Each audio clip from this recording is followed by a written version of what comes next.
오늘 말씀 제목은 부활의 주를 기억하라입니다. 오늘 말씀을 통해서 다시 한번 우리의 마음 가운데 또한 우리의 신앙 가운데 예수 그리스도의 부활의 신앙이 다시 한번 기억되어지고 새겨지는 이 밤이 되어지기를 간절히 소망합니다. 기독교계의 원로로 계시는 한 노 신학자분이 한국교회에 대하여 이렇게 지적을 하셨습니다. 오늘의 한국교회는 십자가도 멀리하고 부활도 멀리한다고 생각한다. 이 노신학자의 지적을 상고해 보면 오늘날 한국교회에서 십자가와 부활이 점점 사라져가는 안타까움을 볼 수 있습니다. 단적인 예를 들어보면 교회 안의 절기 가운데 고난주간과 부활절 행사보다는 성탄절 행사에 더 많은 관심과 비용을 쏟는 것을 볼 수 있습니다. 제가 어렸을 때 기억을 잠시 더듬어 보면 부활절 주일 새벽에는 촛불을 켜고 새벽 예배를 드렸던 기억이 있습니다. 이른 새벽 부활하신 예수 그리스도를 맞이하는 마음으로 드려지는 예배였습니다. 그리고 부활절에는 항상 칸타타를 통해서 부활하신 주님을 찬양하며 그 영광을 돌리는 프로그램들이 있었습니다.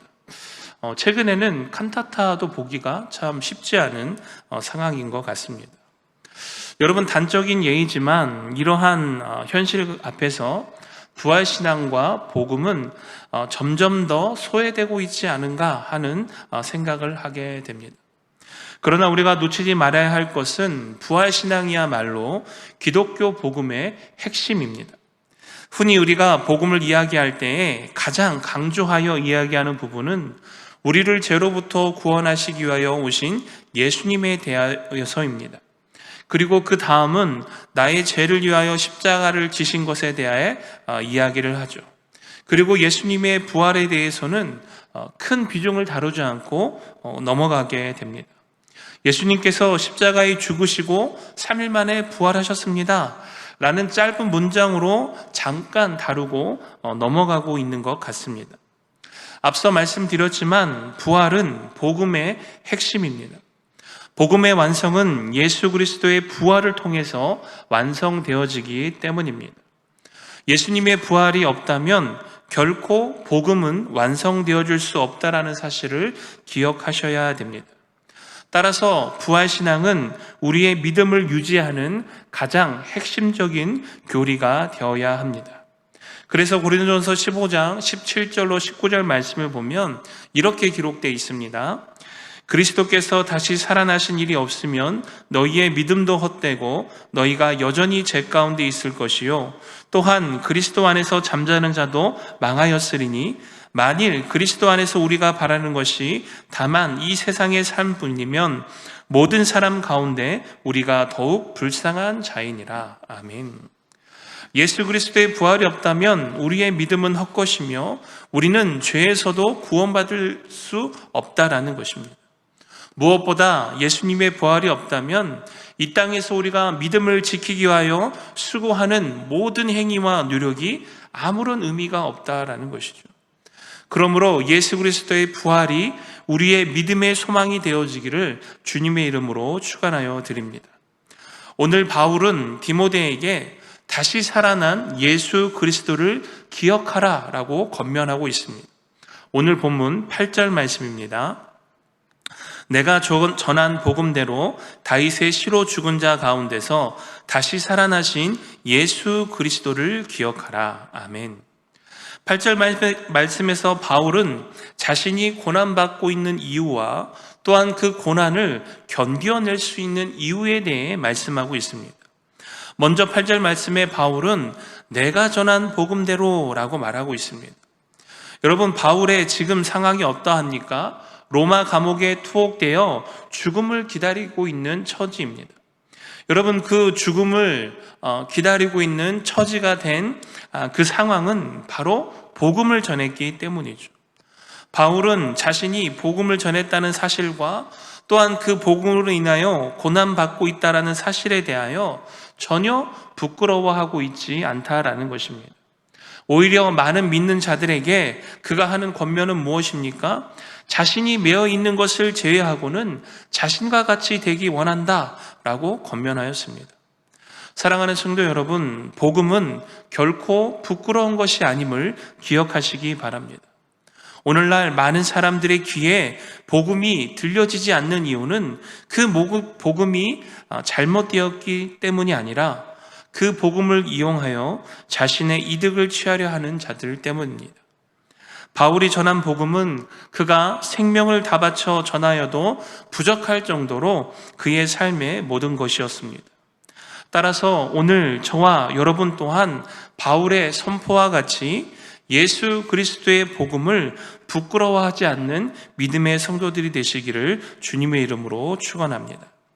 다시 한번 8절 말씀을 보면 바울은 복음의 핵심에 대하여 말씀하고 있는데요. 그 핵심이 무엇입니까? 다윗의 씨로 오셔서 죽은 자 가운데서 다시 살아난 예수, 그가 바로 그리스도라는 사실입니다. 성도 여러분, 구약과 신약을 각각 한 문장으로 요약을 해본다면 구약은 오실 메시아에 대한 말씀이고 신약은 오신 메시아와 또한 다시 오실 메시아에 대해 기록한 책입니다. 따라서 오늘 바울의 선포하는 복음의 핵심이 무엇입니까?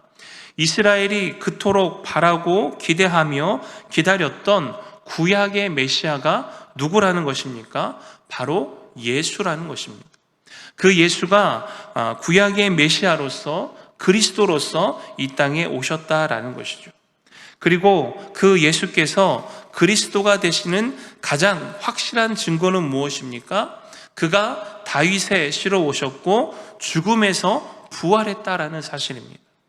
따라서 바울은 디모데에게 예수의 부활을 기억하며 그가 그리스도가 되신다는 사실을 잊지 말라라고 권면하고 있는 것이죠.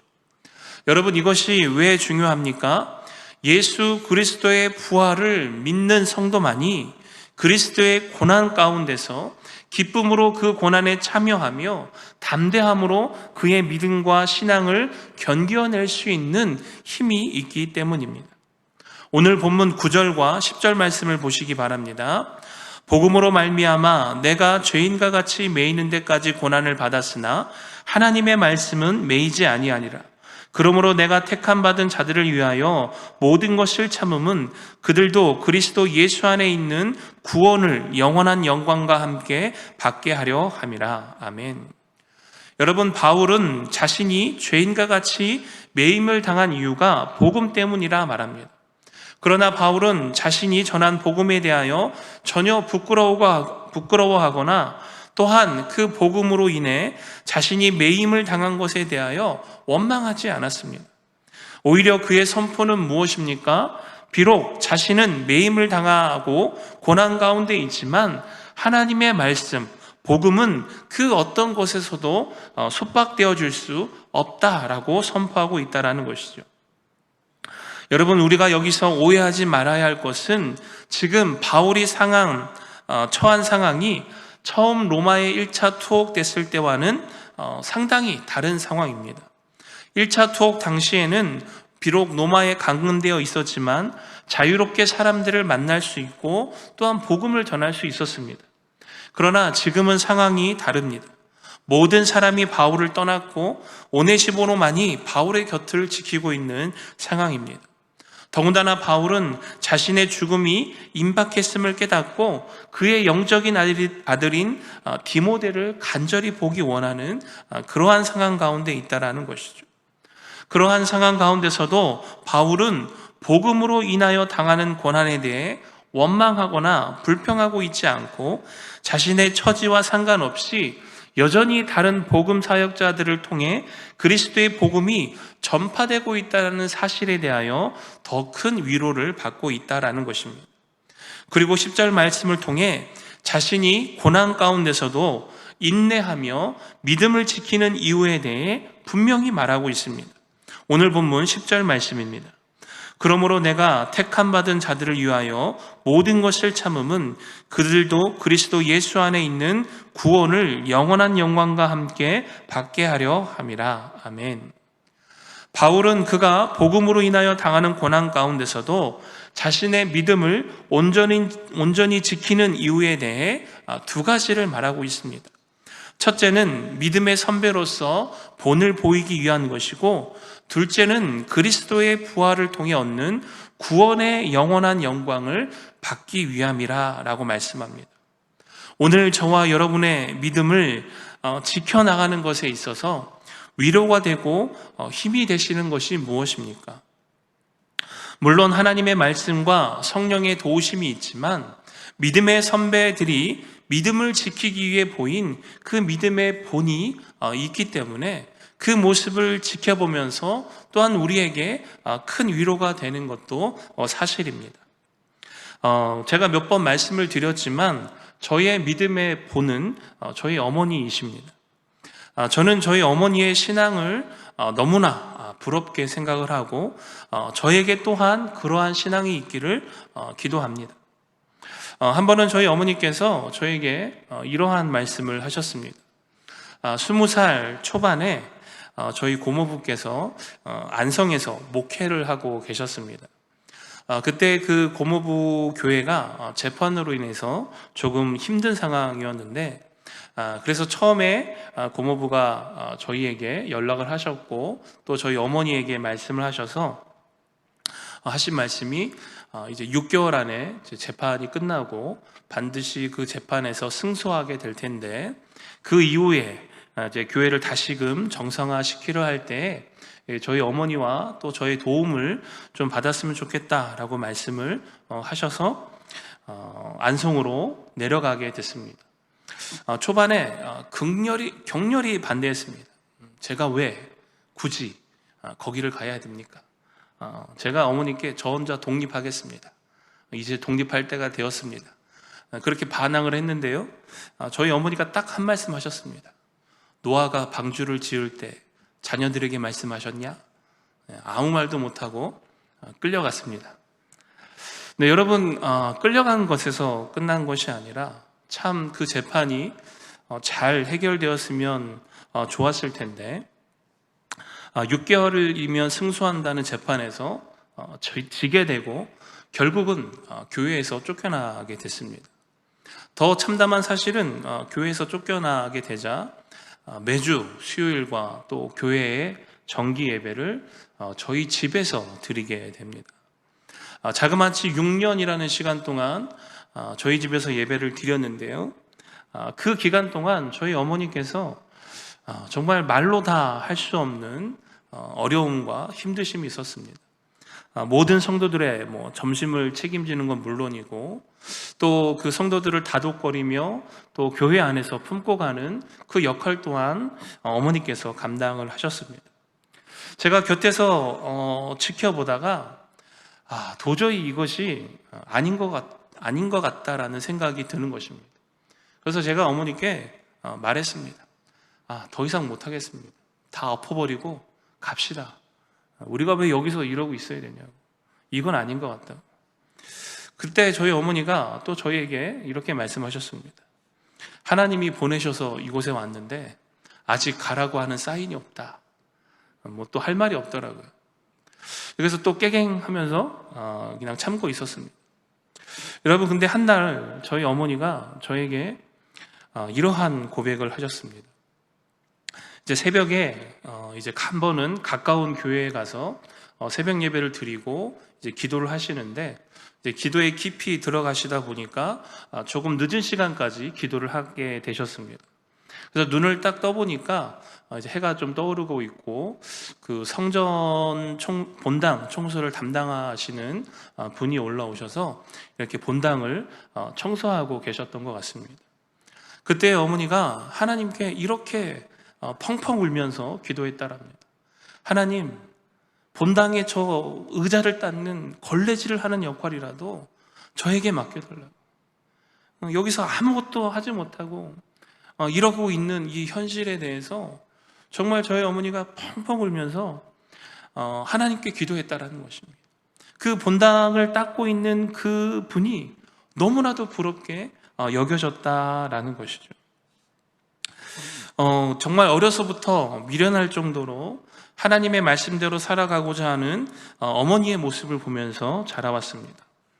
지금 저희 어머니께서는 목사 안수도 받으시고 또 1년의 과정을 거치셔서 또 계속 공부하는 가운데 또 강의도 나가시고 하십니다. 참 대단하신 분 같은데, 네, 여러분, 제가 저희 어머니를 자랑하려고 말씀드리는 것이 아니라요. 여러분, 이와 같이 목회 현장에서 특별히 고난 가운데 처하게 될 때 가장 위로가 되는 것은 무엇이냐면 바로 어머니께서 보여주신 신앙입니다. 나보다 먼저 앞서가신 그 길을 걸어가신 믿음의 본이 있다는 것이 얼마나 큰 위로가 되었는지 모릅니다. 사랑하는 성도 여러분, 오늘 바울이 디모데에게 말하고 있는 것이 무엇입니까? 자신과 같이 하라라는 것입니다. 자신과 같이 부활의 주님을 기억하면서 그 복음 가운데서도 인내하며 견뎌내며 그 믿음과 신앙을 지켜내라는 것이죠. 여러분, 바울의 이러한 고백과 권면은 디모데에게 가장 큰 위로가 되었을 것입니다. 그러므로 사랑하는 성도 여러분, 우리가 우리의 가정에서 또한 우리의 교회에서 고난에 대하여 대하는 자세에 대한 믿음의 본을 보이는 저와 여러분이 되시기를 주님의 이름으로 축원하여 드립니다. 그리하여서 우리의 자녀들이 또한 믿음의 초신자들이 우리의 믿음과 신앙을 본받아서 그리스도의 고난에 동참하며 자신의 믿음과 신앙을 끝까지 인내함으로 지켜내는 은혜가 있기를 간절히 소망합니다. 또한 바울은 그리스도인으로 인하여 당하는 고난은 고난으로 끝나는 것이 아니라 그에 합당한 상급이 분명히 있다라고 말씀하고 있습니다. 따라서 자신이 고난 가운데서도 인내함으로 믿음을 지키는 이유 또한 자신과 같이 앞으로 믿게 될 믿음의 후배들에게 자신이 받고 있는 그 고난만을 보며 두려워할 것이 아니라 그 뒤에 주어지는 상급을 기대하고 바라봄으로 말미암아 인내함으로써 자신의 믿음과 신앙을 지켜내라라는 것입니다. 여러분, 오늘 그 상급이 무엇입니까? 10절 하반절 말씀에 그리스도 예수 안에 있는 구원을 영원한 영광과 함께 받게 하기 위함이라는 것입니다. 이 놀라운 구원의 영원의 영광은 예수님께서 다시 이 땅 가운데 오실 때에 우리에게 부어주실 영광입니다. 이 구원의 영원한 영광은 그리스도와 함께 고난을 받아야만 얻을 수 있는 것입니다. 그러므로 사랑하는 성도 여러분, 예수님을 믿는 것이, 예수님을 따르는 삶이 결코 평탄만 하진 않습니다. 이 땅의 삶을 살아갈 때에 필연적으로 그리스도인으로 인하여 당하는 고난을 마주하게 될 때인데, 그때에 그 고난을 두려워하지 마시기 바랍니다. 우리와 함께 하시는 부활의 주님을 기억함으로 말미암아 오늘도 우리 안에 내주하셔서 우리와 함께 하시는 성령 하나님의 도우심과 능력을 힘입어서 오늘도 복음으로 인하여 당하는 고난 가운데 우리의 믿음과 신앙을 온전히 지켜내어 이 놀라운 구원의 영원한 영광에 참여하는 은혜가 있기를 주님의 이름으로 축원하여 드립니다. 이어서 오늘 본문 11절부터 13절 말씀을 함께 보겠습니다. 미쁘다 이 말이여, 우리 주와 함께 죽었으면 또한 함께 살 것이요 참으면 또한 함께 왕노릇할 것이요 우리가 주를 부인하면 주도 우리를 부인할 것이라. 우리는 미쁨이 없을지라도 주는 미쁘시니 자기를 부인하실 수 없으시리라. 아멘. 오늘 본문 11절과 13절 말씀은 복음으로 인하여 당하는 고난 가운데 끝까지 인내하며 믿음을 지킨 성도들이 누리는 장래의 영광에 대해 제시하고 있습니다. 먼저 이 미쁘다라고 번역된 피스토스는 믿을만하다, 신실하다라는 뜻을 가진 형용사입니다. 따라서 바울이 미쁘다 이 말이여 라고 선포한 것은 자신의 선포가 반드시 신실한 하나님께서 이루어 가실 약속의 말씀이라는 것입니다. 그렇다면 인내함으로 믿음을 지킨 성도가 얻게 되는 장래의 영광은 무엇입니까? 먼저 첫째는 주님과 함께 부활한다라는 것입니다. 여러분, 제가 예전에 이제 설교를 하면서 제가 좋아하는 속담이 있다라고 말씀을 드렸습니다. 어떤 속담일까요? 네, 기억을 못 하시죠? 감사합니다. 그래야 이제 새로운 게 설교가 들리니까. 콩 심은 데 콩나고 팥 심은 데 팥난다 라는 속담을 저는 가장 좋아합니다. 과정과 결과가 동일하게 나타나니까요. 자, 오늘 주님과 함께 부활의 영광에 참여할 수 있는 성도가 누구입니까? 주와 함께 죽은 성도입니다. 여러분, 이 본문을 주의 깊게 보셔야 할 것은 가정법이 아닙니다. 예를 들어 주와 함께 죽을 수 있는 사람, 아니면 혹 주와 함께 죽을 마음이 있는 사람, 이러한 가정법이 아니라는 것입니다. 명확하게 주와 함께 죽었다라고 하는 부정 과거형으로 이미 죽은 상태를 가리키고 있다라는 것이죠. 따라서 주님과 함께 부활할 수 있는 성도는 반드시 주님과 함께 죽임을 당한 성도만이 가능하다라는 것입니다. 즉, 우리의 믿음과 신앙은 결코 중간이 없다라는 것이죠. 여러분, 하나님께서 우리에게 요구하시는 것은 100%의 사랑입니다. 왜냐하면 하나님께서도 그 자신 또한 100%의 사랑을 우리에게 보여주셨기 때문입니다.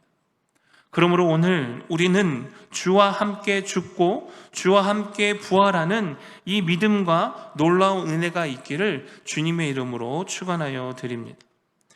두 번째, 인내함으로 믿음을 지킨 성도가 얻게 되는 장래의 영광은 주님과 함께 왕노릇한다라는 것입니다. 자, 여러분, 여기에서도 주님과 함께 왕노릇할 때에 반드시 필요한 전제 조건이 있습니다. 그것이 무엇입니까? 참아야 한다라는 것입니다. 곧 복음으로 인하여 당하는 고난 가운데 끝까지 인내하며 믿음을 지킨 성도만이 부활하신 주님과 함께 그의 나라에서 왕노릇할 수 있다라는 것입니다. 여기서 놓치지 말아야 할 것은 이 참으며에 해당하는 단어의 시제인데요, 현재형입니다. 즉 계속하여 반복되어진다라는 것이죠. 이 고난과 인내에 대하여, 이 고난에 대하여 인내하고 견뎌내는 것은 한순간도 포기해서는 안 된다라는 것입니다. 여러분, 포기하는 그 순간 지금까지 인내하며 견뎌왔던 모든 시간이 아무런 의미가 없게 됩니다. 그러므로 여러분, 끝까지 믿음을 지키기 위하여 고난 가운데서 인내하며 견뎌내는 그 은혜가 있기를 간절히 소망합니다. 마태복음 10장 22절 말씀에 예수님께서 직접적으로 분명히 이렇게 가르치십니다. 또 너희가 내 이름으로 말미암아 모든 사람에게 미움을 받을 것이나 끝까지 견디는 자는 구원을 얻으리라. 아멘. 그러므로 사랑하는 성도 여러분, 오늘 복음으로 인하여 당하는 고난 가운데 끝까지 인내함으로 주님께서 다시 오실 그때에 주님과 함께 그의 나라에서 왕노릇할 수 있는 그 놀라운 영광이 저와 여러분에게 있기를 주님의 이름으로 축원하여 드립니다. 끝으로 오늘 우리는 끝까지 우리의 믿음과 신앙을 지켜내야 하는데, 그것은 바로 어떠한 상황 가운데서도 예수님을 부인하지 않는 신앙과 믿음을 소유해야 한다라는 것입니다.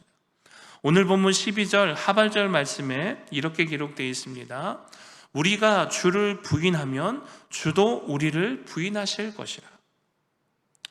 여러분, 신사참배 거부 운동이 무엇인지 아실 것입니다. 이 신사는 일본의 신도 신앙에 따라 일본의 신들을 제사 지내기 위하여 세워진 건물을 가리킵니다. 19세기부터 일본은 국가의 결속력을 다지기 위해서 이 신도 신앙을 국가 종교로 만들었습니다. 그리고 그 가운데 신으로 승격된 일왕을 같이 숭배하도록 그의 대상으로 삼았습니다. 특히 일제강점기 시절 1930년 이후에 우리나라에만 자그만치 1000개가 넘는 신사를 세우고 집요하게 신사참배를 강요했습니다. 당연히 기독교에서는 우상숭배라고 생각하고 반대했고, 일본은 이 신사참배에 대하여 종교의식이 아닌 국가에 충성을 다하겠다라고 하는 국가의식이다 라고 주장을 하면서 이 신사참배에 동참할 것을 끊임없이 강요합니다. 그러한 상황에서 기독교 내부적으로도 의견이 갈리게 되었는데요. 국가의식으로 일본의 주장을 받아들여 신사참배를 허용한 교단이 있는가 하면 끝까지 반대하며 죽음을 각오한 교단들도 있습니다. 광복 80주년을 맞이하여서 아마 기독교적으로 그때 그 신사참배에 참여했던 교단들이 회개 운동을 하고 회개 자리로 나아가는 그러한 모습이 있기는 했었습니다.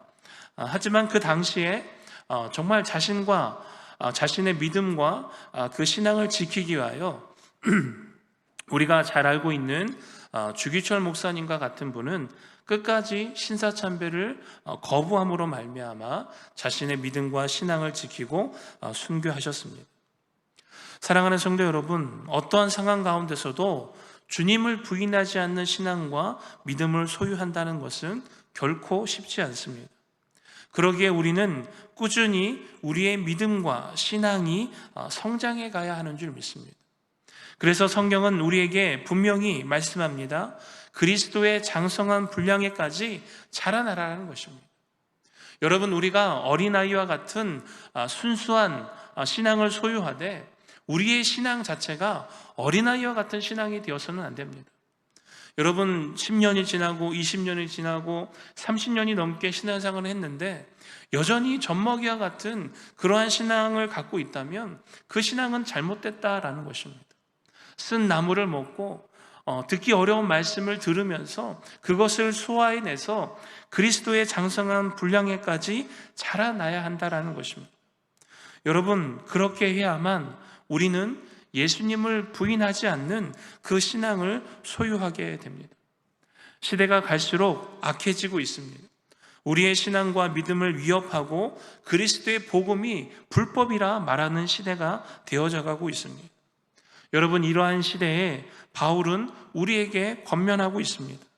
우리가 주를 부인하면 주도 우리를 부인하실 것이라.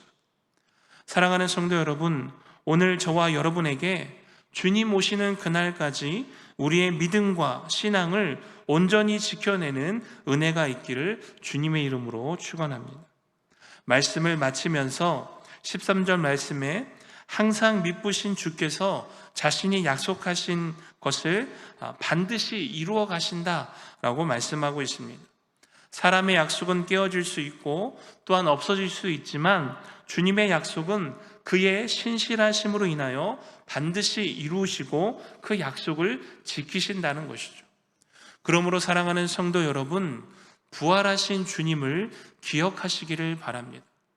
우리의 죄를 대신하여 십자가에 죽으시고 3일 만에 부활하셔서 우리의 모든 죄의 문제를 해결하시고 죽음의 권세를 이기신 그 부활의 주님을 기억하시기 바랍니다.